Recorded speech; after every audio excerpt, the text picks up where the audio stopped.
Hello everyone, welcome back to our channel Subrata Riya lifestyle.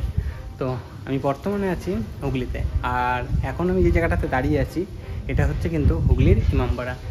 তো এই হুগলির ইমামবাড়াটা তোমাদের দেখাতে এলাম এবং আমরাও দেখতে আসলাম, যেহেতু কখনও আসিনি আর শুনেছি এই হুগলির ইমামবাড়াটা অনেক বড় এবং এখানে দেখবার অনেক কিছু রয়েছে।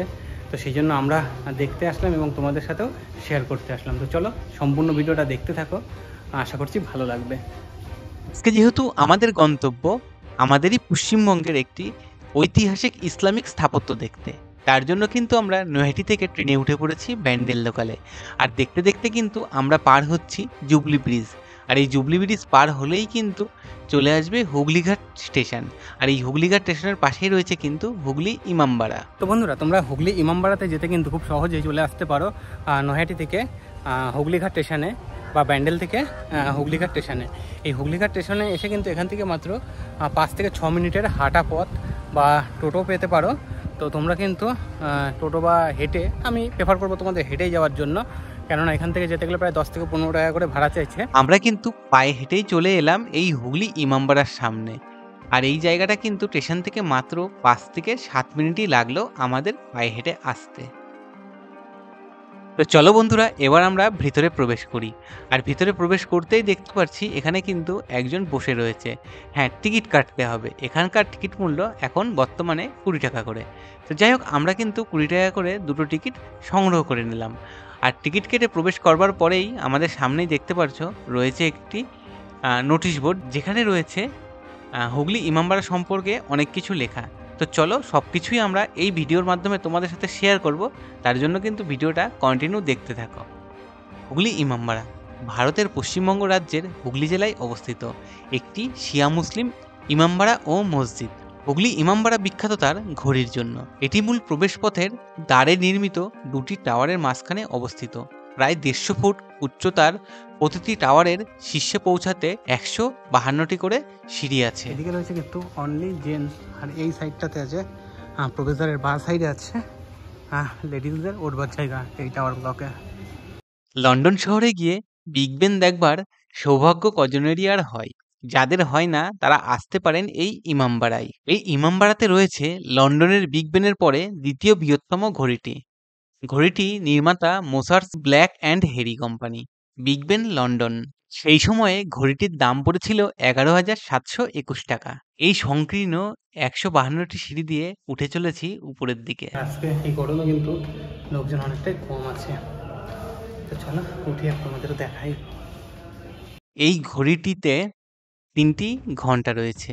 মাঝারি ও ছোট ঘন্টা দুটি 15 মিনিট অন্তর বাজে, আর বড় ঘন্টাটি বাজে 1 ঘন্টা অন্তর। এই ঘড়িটিতে দম দেওয়ার জন্য যে চাবি আছে তার ওজন 20 কিলোগ্রাম। দুজন মিলে ঘড়িটি দম দিতে হয়। প্রায় 150 ফুট উঁচু এই টাওয়ার থেকে কিন্তু হুগলি নদীটি খুব সুন্দর দেখা যায় এবং ইমামবাড়াটাও কিন্তু খুব সুন্দর দেখা যায়। আর সঙ্গে দেখে বুঝতেই পারছো জুবলি ব্রিজটা কত সুন্দর লাগছে। আর এই টাওয়ার থেকে কিন্তু এই যে ব্যান্ডেল শহর বা চুঁচুড়া শহর বা এই হুগলি শহর পুরোটাই কিন্তু খুব সুন্দরভাবে দেখা যায়। তো যাই হোক, এই টাওয়ারটা কিন্তু খুবই অসাধারণ, আর উঠতে বেশ খানিকটা কিন্তু সময় লেগেছিল। এই হুগলির ইমামবাড়াটা কিন্তু অনেকটাই বড়। তো চারিদিকটা এখানে ঘুরতেও কিন্তু অনেকটা টাইম লেগে যাবে। তো তোমরা আসলে কিন্তু এখানে একটু সময় নিয়ে এসো। হ্যাঁ, এখানে বেশ কয়েকটা দেখবার জিনিস রয়েছে। 1841 সালে মোহাম্মদ মহসিন ভবনটির নির্মাণ কাজ শুরু করেছিলেন এবং 1861 সালে শেষ করেছিলেন। হাজী মোহাম্মদ মহসিন, যাকে হুগলি কেন অনেক দূর দূরান্তের মানুষও দানবীর বলেই জানেন। মহসিনের মৃত্যুর সময়েই জীর্ণ হয়ে পড়েছিল এই ইমামবাড়া। মহসিন ট্রাস্টের দায়িত্ব সৈয়দ কেরামত আলী পাওয়ার পরে তিনি নতুন করে এই ভগ্নপ্রায় ইমামবাড়াটি তৈরির পরিকল্পনা করেছিলেন। এবার আমরা প্রবেশ করব উপাসনালয়ে।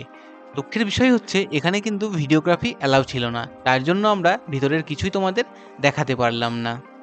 তো চলো এবার তোমাদের দেখাবো সূর্য ঘড়ি। তো এটাই আমরা সূর্য ঘড়ির প্রবেশপথে প্রবেশ করছি। তো এইদিকে রয়েছে কিন্তু সূর্য ঘড়ি। 22 বিঘা জমি জুড়ে গঙ্গার দক্ষিণ পাড়ে নির্মিত হুগলির ইমামবাড়া বিপুল ইতিহাসের সাক্ষ্য বয়ে নিয়ে চলেছে আজও অবশ্য মহরমে উৎসব হয় এখানে। বর্ণাঢ্য মিছিলও বেরোয়, ভালোই ভক্ত সমাগম হয়, তবে সেই ঔজ্জ্বল্য আর নেই। কালের নিয়মে ভগ্নপ্রায় হয়ে গেছে সব কিছুই। এই সূর্য ঘড়িটির মূল ফলক ছিল পিতলের, তবে সেটা চুরি হয়ে গেছে। পরে পাথরের ফলক লাগানো হলেও তাতে মিনিটের কিছুটা পার্থক্য দেখা যায়। তোমাদের দেখাবো সূর্য ঘড়ি। এখানে কিন্তু সূর্যের ছায়া যে সোজা পড়বে সেটাই হচ্ছে টাইম। তো 6টা, 7টা, 8টা, 9টা, 10টা, 11টা, 12টা, 12টা। হ্যাঁ, এটা 12টার কাটা। আর এই যে 1টা, 2টো, 3টে, 4টে, 5টা, 6টা পর্যন্ত। আর এখন বাজে হচ্ছে ঘড়িতে 12টা 35। দেখে বুঝতেই পারছো এটা হচ্ছে কিন্তু সূর্য ঘড়ির মানে মেন যে কাটাটা সেটা। আর এই যে ছায়াটা পড়েছে এটা কিন্তু 12টা 35-এর ইন্ডিকেট করছে, মানে একদম পারফেক্টলি কিন্তু সময় দিচ্ছে। তো চলো এবার তোমাদের দেখিয়ে আসি এখান থেকে হুগলি ইমামবাড়া থেকে খুব সুন্দর কিন্তু গঙ্গা দেখা যায়, সেটা মানে একদম গঙ্গার ঘাট।